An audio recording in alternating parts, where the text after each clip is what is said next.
Vous venez de créer un attribut de type tableau et vous souhaitez à présent importer vos données produits. Le mapping sera que très légèrement différent, on vous montre cela dans cette vidéo. Sur votre template d'import, au moment du mapping, comme d'habitude, venez cliquer sur le bouton plus ou sur la petite pilule ici pour faire correspondre donc le champ qui est sur votre fichier à votre attribut.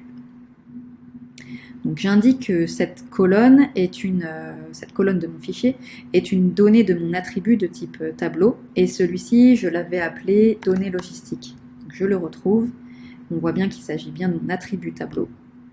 Je clique dessus. Vous pouvez très bien avoir plusieurs attributs tableau. Ensuite, je vais donc affiner le mapping en venant indiquer qu'il s'agit de la ligne type de conditionnement. Donc ici, on parle bien dans mon fichier du type de packaging, en l'occurrence, et dans mon tableau, la colonne, c'est mon packaging 1. Je valide. N'oubliez pas de faire les correspondances si besoin, comme d'habitude lors d'un import. Par exemple ici, dans mon fichier, c'est écrit carton en toutes lettres. Dans mon attribut, il était également écrit carton, mais ça aurait pu être différemment. Là, en l'occurrence, il y a des parenthèses. Donc je fais bien la correspondance, sinon vous allez avoir des erreurs remontées lors de l'import. Je valide. Je vais donc continuer mon mapping. Donc ici, il s'agit de mon SKU, c'est un attribut texte, comme d'habitude. Il se peut très bien que là, la hauteur du carton ne soit pas liée à mon attribut tableau. Là, en l'occurrence, cette vidéo est conçue pour vous montrer comment importer des données pour l'attribut tableau, mais il se peut très bien que dans votre fichier, vous ayez à faire correspondre à la fois l'attribut tableau et d'autres attributs, comme on vient de le faire là pour le SKU en l'occurrence. Je vais en faire un autre. Donc ici, par exemple, on a la hauteur du carton et on n'a qu'une seule colonne pour cet indicateur, enfin pour cette donnée, avec du coup l'unité et la valeur dans la même colonne. Donc je viens cliquer sur hauteur du carton. Il s'agit d'une donnée que j'aimerais avoir dans mon tableau, dans mon attribut de type tableau. Donc je renseigne exactement le même attribut. Et ici, cette fois-ci, j'indique qu'il s'agit donc de ma cellule hauteur. Et ma colonne de mon tableau, il s'agit toujours de mon packaging 1. Je valide.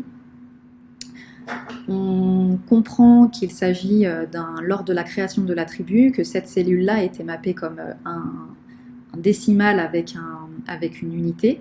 Donc ici, je viens indiquer s'il s'agit d'une unité constante ou dynamique. Donc c'est exactement la même chose que pour un import normal. Donc là, je viens dire qu'il s'agit d'une unité dynamique avec la valeur et l'unité dans la même cellule de mon fichier Excel. Je peux évidemment ajouter une correspondance si besoin. Là, en l'occurrence, il n'y en a pas besoin. Pour le reste de la configuration, donc rien ne change comme vous l'avez vu.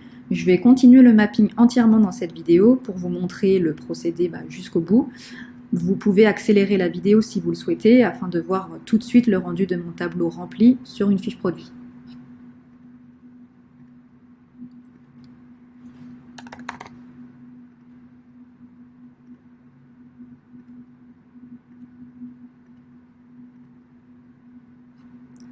Ici, il s'agit juste de la valeur, unité dynamique, valeur.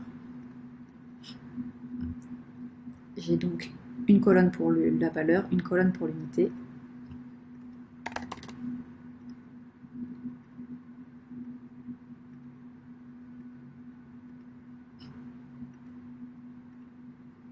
J'indique qu'il s'agit de l'unité. J'ai l'exemple de valeur dans ma colonne de mon fichier Excel. On est toujours sur le packaging 1.